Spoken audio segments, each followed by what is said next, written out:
అందరికీ నమస్కారం అండి. ఈరోజు టాపిక్ ఏంటంటే అండి, అద్దెకి ఇల్లు ఇచ్చుకున్నారండి తెలిసిన వాళ్ళు. అక్కడ ఎప్పటి నుంచో ఉంటున్నారు పోలే అని వదిలేసారు. వాళ్ళు వేరే ఇంట్లో ఉంటారు. ఆ అద్దెకి ఇల్లు ఇచ్చినందుకండి ఆయనకి గుండెపోటు వచ్చిందండి పాపం. ఎలా అంటే ఆ ఇంట్లో ఉన్న వాళ్ళు మొత్తం ఇల్లంతా వాళ్ళ స్వాధీనం పరిచేసుకున్నట్టు అయిపోయి, వీళ్ళ దస్తావేజులు ఉన్నాయి, తాతల దగ్గర నుంచి వచ్చిన ఆస్తి అన్నీ ఉన్నాయి, ప్రూఫ్లన్నీ ఇంటికి వాళ్ళు అందరికీ తెలుసు. ఆ సత్యం చుట్టుపక్కల వాళ్ళకి ఊర్లో వాళ్ళకి అందరికీ తెలుసు. కానీ ఇల్లు మాది అన్నట్టు కాకుండా ఆయన హార్ట్ ఆపరేషన్ చేయించుకున్నప్పుడు డబ్బులు నేను అప్పిచ్చాను. ఎన్ని లక్షలో ఇచ్చాను, లక్షలు ఇచ్చాను. అందుకని నా లక్షలు అప్పు తీర్చిన తర్వాత వాళ్ళకి ఇల్లు హ్యాండ్ఓవర్ చేస్తాను. అప్పుడు దాకా నాదే, లేదు నాకు వచ్చేస్తుంది ఇల్లు సగం అనేసి కోర్టులో వేసాడండి. ఎంత ధర్మంగా ఉందో చూసారా. కోర్టు ఏమన్నా చూస్తా ఊరుకుంటుందండి? లాయర్లు లేరండి, మంచి మంచి లాయర్లు ఉన్నారు. అలాగా పాపం నా దగ్గరికి వచ్చి గొళ్ళుమని గోల పెట్టి అయినా నాకు ఈ ప్రాబ్లం ఇదమ్మా, నేను ఎప్పుడు పోతానో తెలియని పరిస్థితిలో ఉన్నాను అని గొళ్ళుమని ఏడ్చేసారండి. ఆయన వయసులో పెద్ద ఆయన, భార్యాభర్తలు ఇద్దరు వచ్చి బాధపడ్డారు. నాకు తెలిసిన వాళ్ళు, మాకు కావలసిన వాళ్ళు, బాగా నేను ఇంపార్టెంట్గా అభిమానించే లాయర్ గారు ఉన్నారండి. ఎందుకంటే ఏదైనా ఒక కేసు పట్టుకుంటే ఆయన సాధించి తీరతారు ఖచ్చితంగా. ఎందుకు చెప్తున్నానంటే దుర్మార్గానికి మంచితనం కూడా ఉంటుందండి. ఒక దుర్మార్గం ఉంటే ఒక మంచితనం ఉంటుంది. భగవంతుడు అనేవాడు ఎప్పుడు ధర్మం వైపు ఉంటాడన్న దానికి నిదర్శనగా మీకు ఈ విషయం చెప్తున్నానండి. నాకు ఇంతవరకు అద్దెకున్న వాళ్ళు ఇండ్లు హ్యాండ్ఓవర్లు చేసుకుంటారని నాకు ఇప్పటి వరకు తెలియదండి. అసలు నేను వినలేదు ఎప్పుడు. ఒకసారి నేను ఆశ్చర్యపడ్డాను. ఎవరో చెప్పారంట, పలానా చోటకి వెళ్ళండి, పలానా లాయర్ గారి వల్ల అయితే అవుతుందంట అని చెప్పారంట. చెప్తే ఆ లాయర్ గారు అయితే వాళ్ళు చుట్టాలని వాళ్ళే, అందుకని ఆవిడ దగ్గరికి వెళ్ళండి అంటే వచ్చారు. వస్తే నేను వెంటనే ఆయన కూర్చోబెట్టి లాయర్ గారికి ఫోన్ చేశాను. ఆయన వెంటనే స్పందించి, అయ్యో అలా జరిగిందమ్మా, పంపించండి నేను మాట్లాడతాను అన్నారు.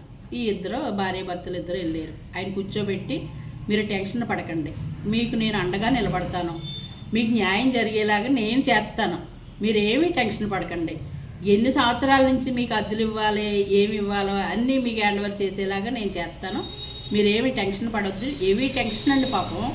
అసలు నాకు ఆయన చూస్తే భయం వేసింది. ఎన్ని రోజులు ఉంటారైనా అని అంత బాధ వచ్చేసింది నాకు. ఆవిడ గొళ్ళుమని ఏడుపు.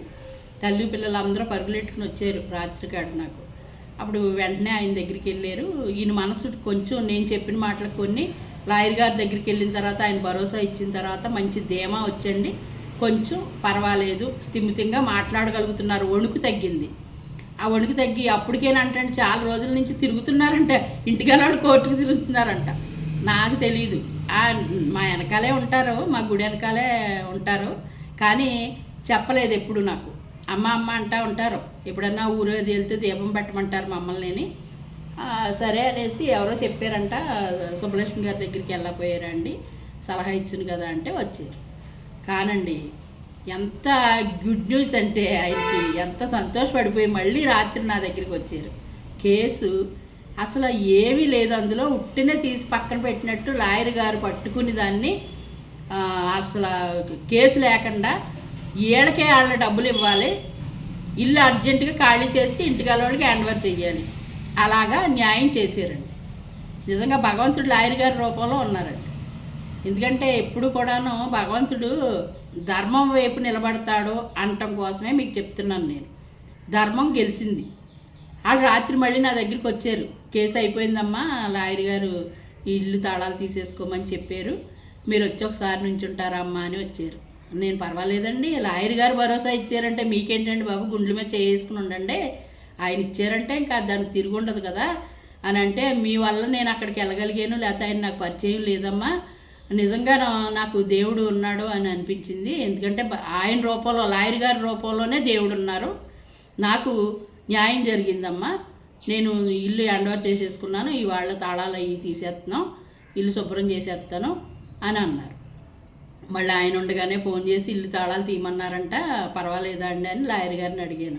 ఏం పర్వాలేదండి, వెళ్ళి ఒకవేళ తాళం వాడు చేసుకుని వెళ్ళాడు అనుకోండి, బదులు కూడా తీసేమనండి, నేనున్నాను కదా, ఆయనకి ఎందుకు భయం అన్నారు.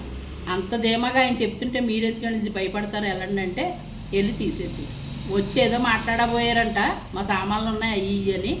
నేను ఒకటే చెప్పానండి, తాళం తీసేటప్పుడు అన్నిటికీ కూడా ప్రూఫ్లు కావాలి మనకే, చూసుకోండి. రేపొద్దున్న దేనికైనా అవసరం అవుతుంది.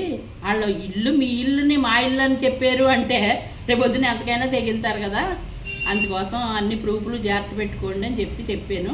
శుభ్రంగా వెళ్ళారు, తాళం తీసుకున్నారు, ఇల్లు బాగు చేసుకున్నారు. ఈ పెద్దవాళ్ళు ఇద్దరు వెళ్ళి ఇంట్లో పడుకుంటున్నారు, భార్య భర్తలు ఇద్దరును హ్యాపీగా ఫీల్ అయ్యారండి. భగవంతుడు ఉన్నాడు కదండి, ధర్మం వైపే ఉన్నాడండి. శ్రీకృష్ణ పరమాత్మ భగవద్గీతలో ఏం చెప్పాడండి, ధర్మాన్నే కాపాడుతానని చెప్పాడు. అలాగే ధర్మం వైపే ఆయన పాండవుల వైపు ఎలా నిలబడ్డారు, అలాగా లాయర్ గారు ఈ వ్యక్తి ఇంటిగా ఆయన వైపు ధర్మం వైపు నిలబడి న్యాయం చేశారండి. నిజంగా ఆయన రుణం తీర్చుకోలేను అని అన్నారు. నేను మాట చెప్పినందుకు నా మాట మీద ఆ పేద ఆయన మీద, పేద అంటే వయసులో పెద్ద ఆయన, మరీ ఏదో వాళ్ళు అలా బతుకుతున్నారు పర్వాలేదు, అలాంటి వాళ్ళకి న్యాయం చేశారు అంటే కృతజ్ఞతగా ఉండాలి కదండి. అందరూ ఫ్యామిలీ అంతా కూడా నిజంగా లాయర్ గారే దేవుడండి మాకు అనేసి ఎంతో ఇదైపోయారు. కానీ న్యాయం జరగదు, కోర్టుకు వెళ్తే న్యాయం జరగదు, లాయర్లు ఏమో సరిగా చేయరు, అది ఇది అంటారు. తప్పండి అది. ధర్మం వైపు తప్పనిసరిగా నిలబడతారండి, వాళ్ళు చేస్తారు, వాళ్ళ వృత్తి ధర్మం వాళ్ళు చేస్తారు.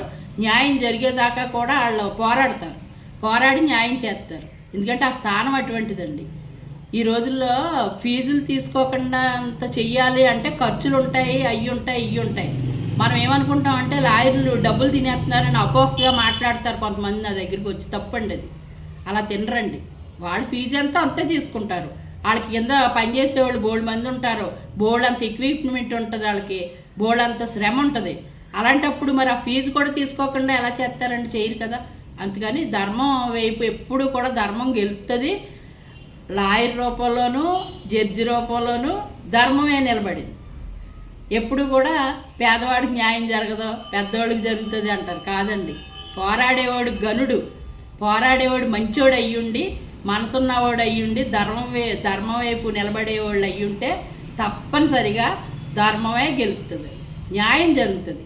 ఈ విషయంలో చూడండి, ఎన్ని సంవత్సరాల నుంచో అని అంటే పడుతున్నారు వాళ్ళు. నాకు తెలీదు, నాకు తెలిసి చాలా తక్కువ టైం, ఒక సంవత్సరం కూడా అవ్వలేదేమో. ఈలోపు న్యాయం జరిగింది అంటే యువతల వ్యక్తి లాయర్ అటువంటి వాళ్ళు. అందుకోసం పేరెందుకు మెన్షన్ చేయట్లేదంటే ఆయన పర్మిషన్ తీసుకోలేదు, నేను అసలు చెప్పలేదు కూడా, వీడియో చేస్తున్నానండి. అందుకోసమని తీసుకోలేదు కనుక చెప్పలేదు. కంపల్సరీ చెప్తానండి.